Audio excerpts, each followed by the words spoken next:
শান্তিনিকেতনে বালি এবং মাটি মাফিয়াদের দাপট, বিপন্ন কবিগুরুর প্রিয় কোপাই নদী। নদীগর্ভ এবং লাগোয়া জমি থেকে রাতের অন্ধকারে পাচার হয়ে যাচ্ছে বালি মাটি।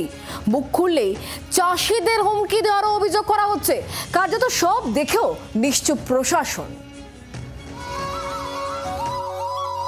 কবিগুরু লিখেছিলেন, আমাদের ছোট নদী চলে আঁকে বাঁকে। বিশ্বকবির প্রিয় শান্তিনিকেতনের পাশ দিয়ে বাঁকে বাঁকে বয়ে চলা সেই ছোট নদী কোপাই নদী আজ বিপন্ন। বালি ও মাটি মাফিয়াদের দাপটে বদলে যাচ্ছে বাঁক। পাড় কেটে পাচার হচ্ছে বালি মাটি।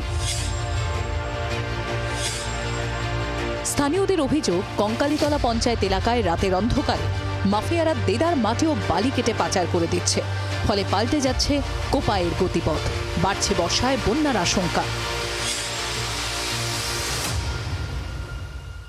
প্রথমে দেখে আপনার মনে হতে পারে আপনি কোনো খাদানে রয়েছেন, কিন্তু খাদান নয়, নদী থেকে প্রায় 100 মিটার দূর। সেই দূরেই এখানে এভাবেই মাটি কেটে নেওয়া হচ্ছে এবং মাটির নিচে থেকে যে বালি পাওয়া যাচ্ছে সেই বালিগুলি অবাধে চুরি করা হচ্ছে।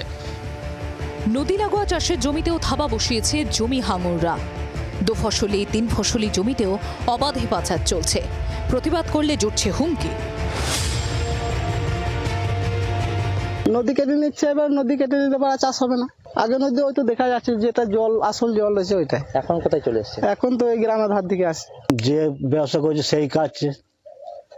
নাম করতে গেলে, ব্যক্তিগত নাম করতে গেলে তুমি আমার ব্যক্তিগত নাম করেছে, আমার উপর হামলা এই পর্যন্ত। জেসিবি দিয়ে মাটি কাটা হচ্ছে, তারপর লরিতে ভর্তি করে নিয়ে যাওয়া হচ্ছে অন্যত্র। অথচ পুলিশ প্রশাসন কিছুই জানে না। কেন চুপ প্রশাসন, উঠছে প্রশ্ন। শুধু এই ঘটনা নয়, কোপাই নদীর বিস্তর এলাকা জুড়ে অবাধে চলছে এই বালির কারবার এবং এই মাটির কারবার। প্রশ্ন উঠছে সব ক্ষেত্রে দাঁড়িয়ে, এত অভিযোগ, নানান চিত্র উঠে আসার পরেও প্রশাসন কেন সক্রিয় ভূমিকা পালন করছেন না? প্রকাশ্যে মুখ না খুললেও অনেকেরই অভিযোগ, শাসক দলের প্রশাসনের যোগসাজশেই চলছে লুট। যদিও তৃণমূল নেতাদের বক্তব্য, তারা কিছুই জানেন না।